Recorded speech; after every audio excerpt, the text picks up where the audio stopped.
This is a video in clinical medicine from the New England Journal of Medicine.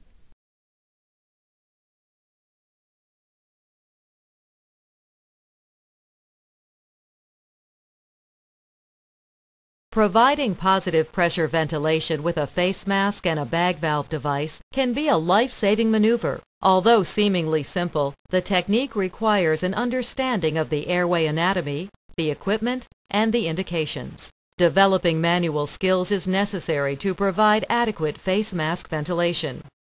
While endotracheal intubation is frequently the definitive airway management approach for patients in respiratory failure, it is not always feasible. In these circumstances, ventilating a patient with a face mask can be an invaluable temporizing measure. The purpose of this video is to demonstrate the equipment and technique used to provide positive pressure ventilation with a face mask and a bag valve device. Face mask ventilation is used in patients with respiratory failure but who are still spontaneously breathing and patients with complete apnea. Face mask ventilation can be indicated after the induction of general anesthesia, the administration of neuromuscular blocking agents, narcotic overdose, cerebrovascular accidents, cardiopulmonary resuscitation, and other situations in which spontaneous breathing is failing or completely ceases. Face mask ventilation is rarely contraindicated in patients with respiratory failure or cardiopulmonary arrest. However, caution is advised in patients with severe facial trauma and open eye injuries. In addition, foreign materials such as gastric contents and blood in the airway may lead to fatal aspiration pneumonitis. In those circumstances, alternative approaches, including immediate endotracheal intubation or tracheotomy, may be necessary. There are many types of face masks, varying in design, size, and construction materials. Transparent masks are preferred because they allow for inspection of lip color, condensation, secretions, and vomitus. Face masks consist of three parts: the rim, the body, and the connector. The rim of the mask provides the seal with the face. Many masks have an inflatable cushioned rim, which creates a better seal with facial contours. Some masks have a malleable body, which can be molded to the face, thus reducing dead space. Masks equipped with a ring with hooks can be used with a mask strap to better hold the mask on the face, but may prevent rapid removal of the mask, for example, when suctioning the oral cavity is necessary. The connector of the mask is a standardized 22 mm diameter orifice and connects the mask to a bag valve device.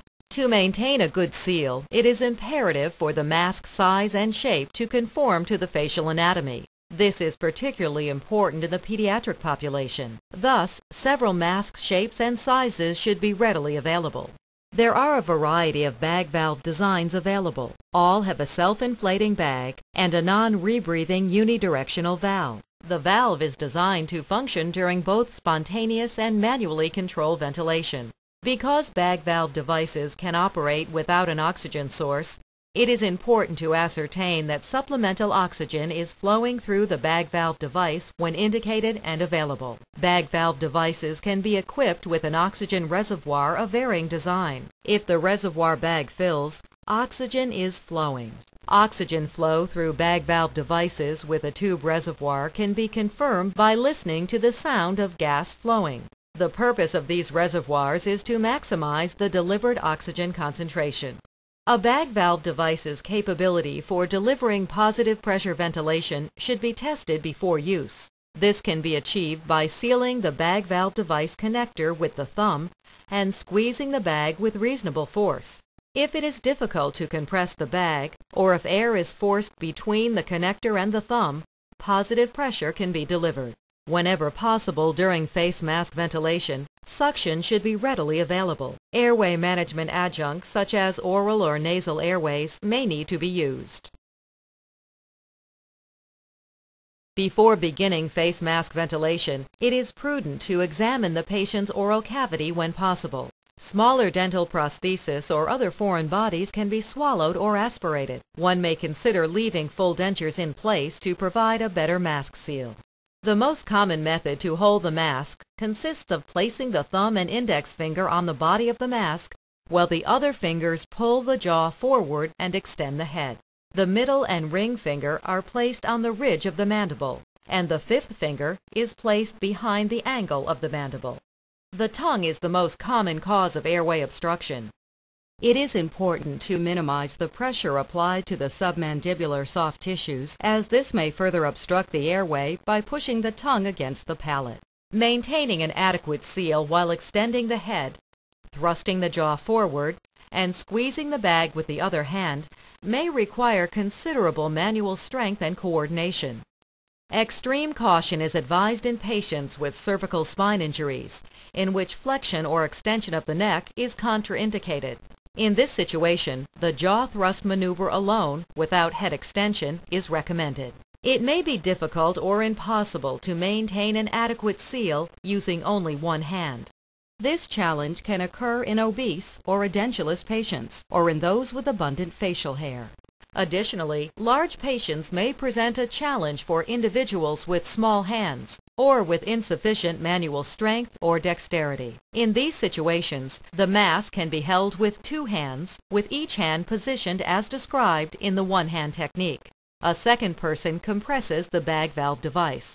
Regardless of the technique used to ventilate the patient with a face mask, adequate ventilation can be assessed by inspecting and auscultating the chest and abdomen.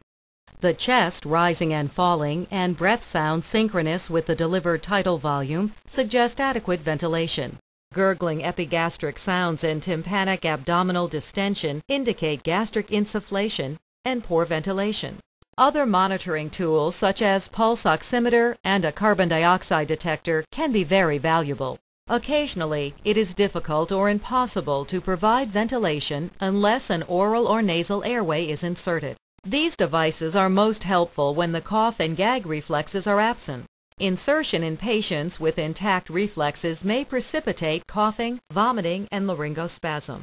When used, the appropriate size device must be selected in order to avoid worsening of the airway obstruction. Too small an oral airway may push the tongue against the oropharynx. Too large an oral airway may push against the epiglottis and trigger laryngospasm. The correct size of an oral airway may be estimated by holding the airway next to the patient's mouth. The tip should reach the angle of the mandible and no further.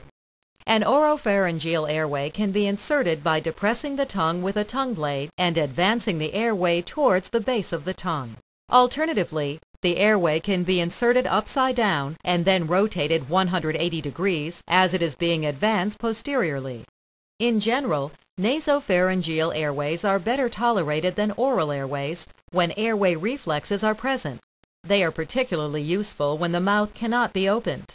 The simplest method of estimating their appropriate length is by correlating it with the external anatomy of the face and neck and taking into consideration the patient's height. Nasopharyngeal airway should be thoroughly lubricated and advanced perpendicular to the face and parallel to the floor of the nose, not towards the roof of the nose.